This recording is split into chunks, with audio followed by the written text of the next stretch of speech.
Wyoming Territory, July 1883, the sky burned orange behind the hills when Yates Vallen rode into the busted-up mining town of Corbin's Hollow. Dust choking his throat and the stink of liquor and sweat thick in the air. He had not planned on stopping just water for his horse and a night's rest, but the sound of shouting stopped him cold. There, in the center of the street, tied to a post like an animal, was a woman. No shoes, her dress torn at the shoulder, dust streaking her legs. She looked half-starved and sunburned, but her eyes were sharp, angry, alive. A man with a busted nose stood beside her, waving a bottle and yelling something about a thief and a liar. A few others chuckled from the saloon steps, not lifting a finger. Yates swung off his horse before he knew why. "Cut her loose," he said, voice low but carrying. "I'll take it from here." The crowd stilled. The drunk man squinted. "Who the hell are you?" Yates stepped forward, hand resting near his sidearm but not drawing. "A man who does not leave a woman tied to a post like a dog." The woman's eyes flicked to him, quick, cautious. She did not speak. Her lips were dry, cracked. The drunk man spat. "She tried to steal bread from the store." "Damned if I let her walk off easy." "I said," Yates repeated, "cut her loose." Silence. Then someone, maybe the store owner, grumbled, "Let her go, Clay, ain't worth the trouble." Clay cursed, stumbled toward the post, and cut the rope. The woman collapsed to her knees, legs shaking, but she did not cry. She only looked up at Yates like she was trying to figure if he was another kind of danger. He pulled off his coat, wrapped it around her shoulders. "Can you walk?" She nodded, slow, and pushed herself up. Her ankles were raw. He turned to the crowd. "She is with me now. Anyone got a problem with that?" No one answered. Yates helped her to his horse and lifted her gently into the saddle before climbing up behind her. He held her steady with one arm, careful not to crowd her.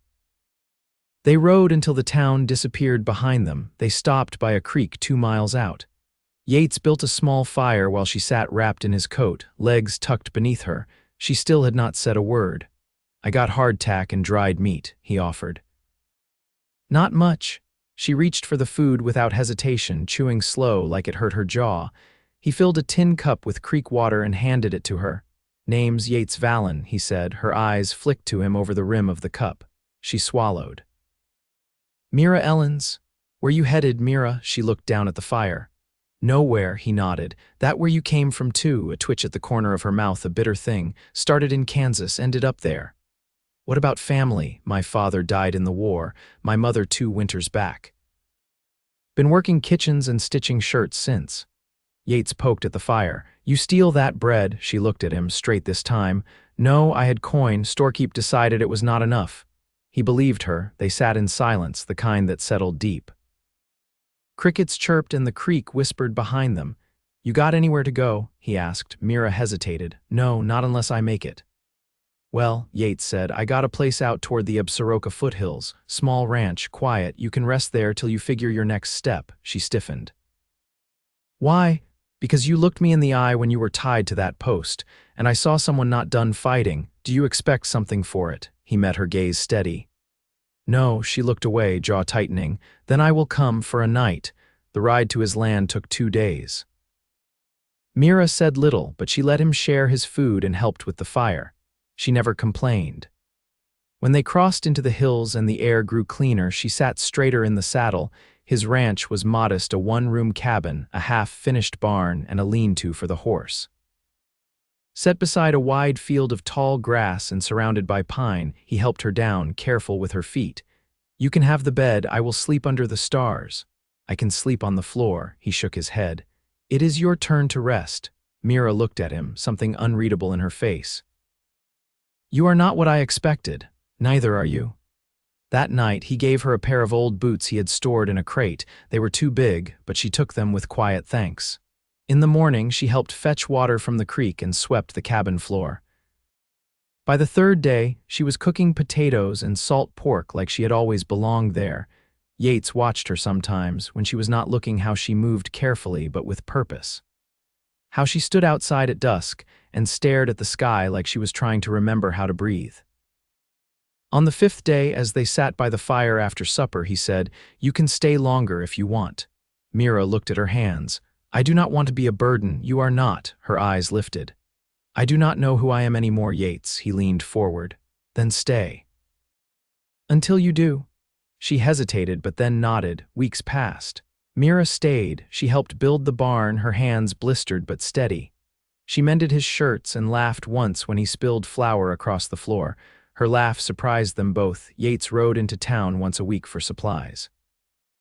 He never told anyone about her. One evening, as the sun dipped low, they stood side by side in the field, watching the wind stir the grass. I never thought I would feel safe again, she said quietly. He looked at her. You are safe here, she turned to him, eyes shining. Because of you. He did not speak. He just reached out and brushed her hair from her face. She leaned into his touch. Yates, she whispered, I think I am starting to feel again. Good, he said, voice rough. Because I have not stopped since the day I saw you tied to that post. Rain came 2 weeks later, steady and cold, soaking the pine hills and turning the path to the creek into a ribbon of mud. Yates came in from mending the fence with his hat dripping and his coat slapped with clay. Mira stood by the hearth, a kettle steaming in her hands, sleeves rolled above her elbows.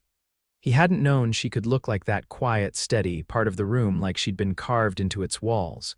He leaned his rifle against the doorframe and toed off his boots. Picket line gave out. One of the steers wandered halfway to the trees before I caught him.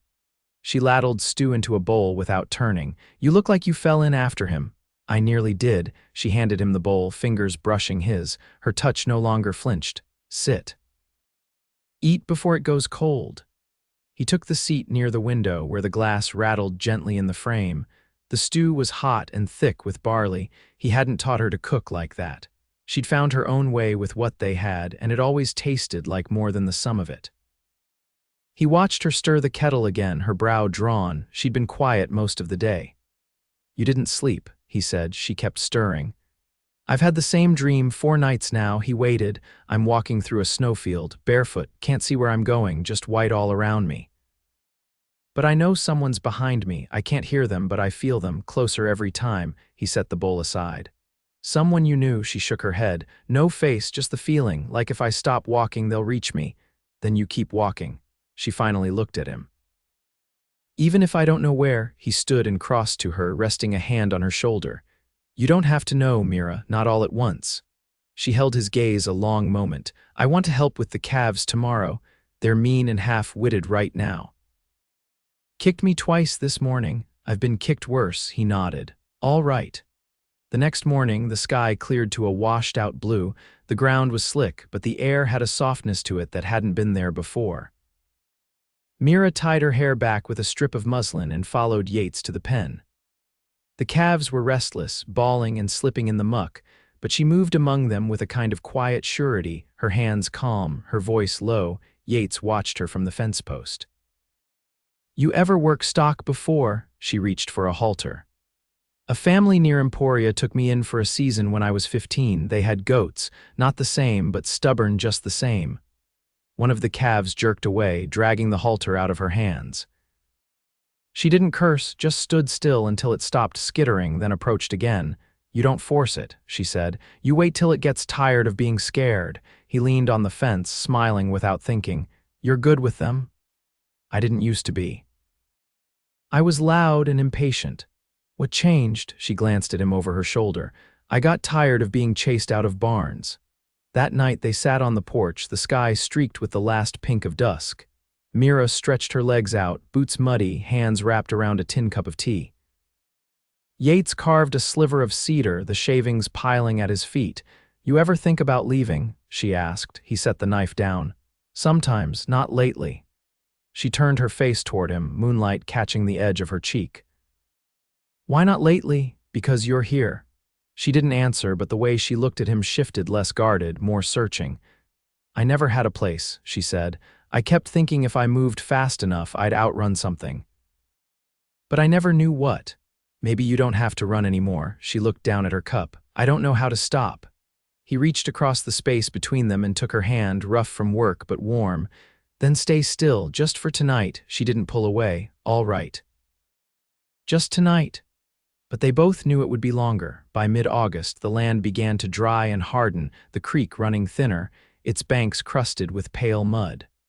Mira had taken to rising before first light, her silhouette slipping past the window as Yates stirred from bedroll to stove. He didn't ask where she went, not at first, but he watched how she returned with her hem wet from dew and her face calmer in the quiet mornings. One morning he followed. She was kneeling by a cluster of low stones along a ridge above the pasture. Her hands moved with care, arranging small things: a pine cone, a feather, a shard of glass the color of smoke. She didn't turn when he stepped closer. "I used to do this with my mother," she said. "She called it making ground prayers." He kept his voice low. "You don't have to explain." "I want to." Her fingers paused over a sprig of sage. "We never belonged anywhere, not really, but she always said the land would remember our hands if we treated it kindly." Yates crouched beside her. "She sounds like someone worth remembering." She was. Mira placed the sage and drew her hand back. "I haven't spoken her name aloud in a long time." He waited. "Elspeth, Elspeth," he echoed, the name soft in his mouth. Mira nodded, her throat moving. "She had a scar under her chin from falling off a mule when she was 15. Said it taught her to stay stubborn, not cautious." Yates looked out over the pasture where the calves grazed, their coats dusty with August. "You carry that same kind of stubborn. I think that's why I'm still here." Back at the cabin, Mira took to sketching in the evenings, using charcoal from the fire and scraps of paper from an old ledger Yates found in a trunk. She didn't show him at first, but one evening after supper, she slid a page across the table. It was a drawing of the creek bend, the way it curled around a cluster of stones, a willow dipping low like it was listening. "You see more than I do," he said, tracing the lines with his eyes. "I look harder now." Her voice was quiet. "When I first got here, I thought I'd stay hidden, but hiding doesn't mean you're safe." He folded the paper carefully. "You're not hidden anymore." That night, as wind rustled the trees, Mira sat near the hearth, mending a tear in his shirt. Yates moved slowly, laying another log on the fire, watching the way her fingers worked the needle. "You ever think about what you want next?" he asked. She tied off the thread and bit it clean. "I want to earn what I keep. Not just survive it. You already do." She glanced at him, then back to the cloth. "I want to grow something, not just fix what's broken." He nodded. "Then we'll plant in spring. Potatoes, maybe beans if the frost behaves." "You'd let me stay that long?" "I'm hoping you will." Mira folded the shirt and set it aside. "You don't ask for much, I ask for what matters."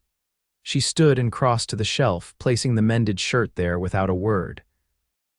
Then she turned, met his gaze across the room.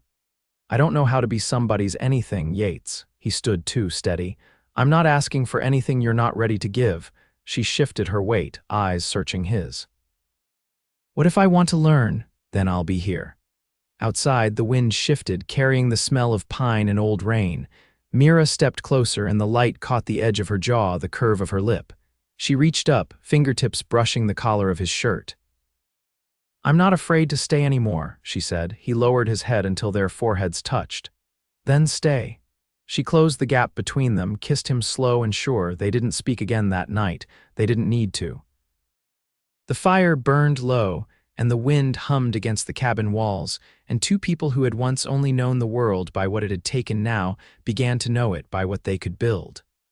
By early September, the mornings turned sharp, breath visible in the air before the sun crested the ridge. Mira stood beneath the eaves, holding a pail of water, her sleeves rolled and her boots dusted from the walk to the creek. A pair of crows passed overhead, heading west. She watched them until they disappeared behind the slope. Yates came up from the south field, leading the mule with 2 sacks of feed slung over its back. He paused when he saw her at the porch. "You been out long?" he asked, voice rasped from the chill. "Not long enough," she said.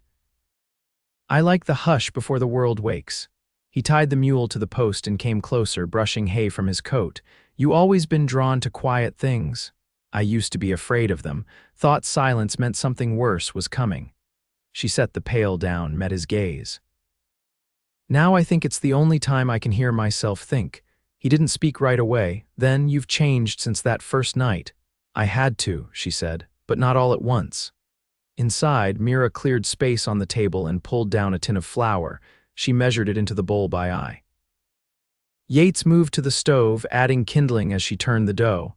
"I want to ask something," she said, keeping her hands moving. "All right. That day in Corbin's Hollow, why did you stop?" He turned the flint in his palm before striking it. "Because I saw a woman being treated like less than a person, and I've known that feeling myself." She looked up from the dough. "What happened?" "My brother was hanged for a horse he didn't steal. I was 16, he was 19. He struck the flint once, twice, fire catching. I knew the man who did it, rode with a badge, called it justice." Mira wiped her hands on her apron. "Did you ever go back?" "No, I wouldn't have come out the same." She nodded once. "That's why you keep to yourself." "I started to." "Then you came." Later that afternoon, Mira walked out to the edge of the pasture where the soil turned rocky. She carried a rusted spade and a small canvas sack. She knelt where the sun hit strongest and dug a shallow row. She reached into the sack and scattered the dry seeds in her palm. Yates watched from the barn, leaning on the doorframe. "You planting something?" he called. "Wild onions," she said. "They won't take much water. I dried them from what we found near the ridge." "Didn't know you'd saved those." She brushed her palms. "I didn't know I would. Just felt like I should." He walked over slow, hands in his pockets. "You think they'll grow?" "I think they deserve the chance." He crouched beside her. "So do you." Mira didn't answer, but her gaze softened. She stood and brushed the dirt from her skirt. That night, the wind shifted from the north. Yates added another log to the fire while Mira stitched a patch into the shoulder of her coat. The flame flickered against the walls, casting long shadows. "I've been thinking," she said. "About the fence line east of the barn. It needs mending before snowfall. I can help with it." "I was going to ask." She set the coat aside. "Also, I'd like to learn to ride properly." Yates raised a brow. "You've been on a horse near every day, not the way you ride." "I want to know how to handle it alone." He nodded once. "We'll start at first light. I want to be ready," she added, "in case something ever takes you from here." His hands stilled. "I don't plan on going anywhere. Plans change." He stood, crossed to her, and took her hands in his. "Then I'll show you everything I know." Her eyes searched his, steady. "And if I stay, then we build the kind of life worth waking up to." She rose slowly, her fingers tightening around his. "You're not afraid I'll leave?" "I'm more afraid you won't let yourself stay." Her voice was low. "I want to." "Then do." This time it wasn't a question, and when she leaned into him, it wasn't uncertain. Outside, the wind carried the scent of pine and the faintest trace of dry earth, waiting for spring. Inside, the fire crackled, and for the first time in years, neither of them was looking for what came next. They'd found it. The first frost came in the last week of September. It silvered the high grass and rimed the troughs, and Mira woke with her breath a thin cloud above her lips. Yates had risen before her, already outside splitting wood, the steady rhythm of axe into stump echoing through the hills. She dressed quickly, wrapping the shawl she'd dyed with crushed elderberries weeks earlier, and stepped out into the brisk air.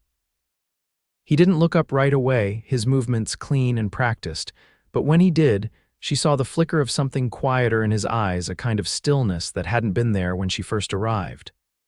"I'll take the east trough," she said, reaching for the bucket. He nodded, setting the axe aside.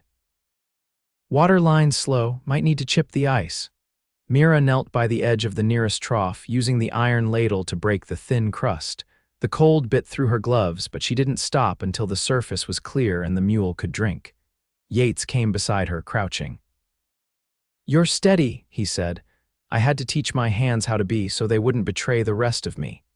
He watched her a moment, then said, "I wired for lumber 2 weeks back. They'll have it in Livingston by month's end." She turned toward him. "For the second room, for the roof too. I want the place solid before winter's in full." They stood together, the mule snorting behind them, the air sharp and still. Mira looked toward the cabin. "We'll need more oil before snow," she said, "and more salt." "I figured we'd ride into town together," he said. "If that's something you'd want." She folded her arms. "It's been a long time since I let anyone see me come back. You wouldn't be coming back alone." They left at first light the next morning, the wagon creaking under them as they followed the narrow trail toward Corbin's Hollow. Mira sat with her hands folded in her lap, her shoulders straight, chin high. She didn't speak until they crested the last ridge and the town came into view, same as before leaning buildings. The saloon's roof slanted under its own rot, the same stillness that never sat right. "I used to think walking away meant I'd won," she said. "Now I think facing it is the real winning." "No one here owns your story," Yates said. "Not anymore." They reached the general store by mid-morning. The same man stood behind the counter, his face thinner, mustache grayer. He looked up when they entered. Yates stayed beside her, silent. Mira stepped forward. "I'd like a sack of salt, 2 pints of lamp oil, and a spool of black thread," she said evenly. The man blinked. I'm Mira Ellins now," she said. "Put it on our ledger." The man swallowed, nodded once, and turned to gather the items. She didn't flinch, didn't shift her weight. When they stepped back into the sun, Yates handed her the reins. "You want to drive?" She took them without hesitation. They arrived home just after dusk, the wagon heavy with supplies and something quieter, something settled. Mira unloaded alongside him, carried the salt into the pantry, hung the new kettle on the hook above the hearth. That night they sat by the fire, not speaking for a long while. The air inside was warm, the logs crackling low. Mira set down her cup and turned toward him. "I've been thinking about the second room," she said. "What about it? We'll need space for a cradle come spring." He looked at her, still at first, then he reached across and took her hand. "You sure?" She nodded. "I'm late, and I know my own body." He let out a slow breath. "Then we'll build it, cradle first, then that fence we talked about for the west pasture." Her fingers tightened around his. "I want our child to grow up knowing quiet isn't something to fear. They'll grow up knowing what love looks like." The wind pushed against the windows, but it was the kind that whispered instead of howled. Mira leaned into him, her head on his shoulder. "I never thought I'd have a life I could name," she said softly. "You have one now," he said. "And it's mine, too." They married in October under the rust-colored oaks on the slope behind the cabin. No crowd, just them and the land that had held them steady. Mira wore the dress she'd mended herself, sleeves let out to fit her growing frame. Yates shaved close and wore the clean shirt she'd stitched back in August. He said his vows quietly, but she heard them all. Not just in the words, but in the way he looked at her, like the world had already offered him its best and he'd chosen to keep it. She rested her palm on his chest when it was her turn and said only, "There is no other place I'll stand but here." They built the second room before the first snow. Yates carved the cradle by hand, each rail smoothed with care, Mira's sketches guiding the shape. She painted it with a wash of buttermilk and ash, and lined the inside with wool she'd traded for in town. By February, the hills were white and still, and Mira's belly rounded beneath her shawl. She moved slower, but she smiled easier. Yates brought her warm cider in the evenings, his hands always finding hers, his presence never once drifting far. When the baby came a girl with a full head of dark hair and a cry like breaking river ice, Yates caught her, weeping quiet against Mira's shoulder. They named her Elspeth, for the woman who had taught Mira how to listen to the earth. In the season that followed, life narrowed in the best way. Days were full of the ordinary, feeding stock, chopping wood, warming bottles by the fire. Mira kept her sketchbook open on the table, a new drawing every few days. Elspeth's hand, the mule in winter, Yates asleep in the rocker, his boots still dusted from the barn. Mira never left again.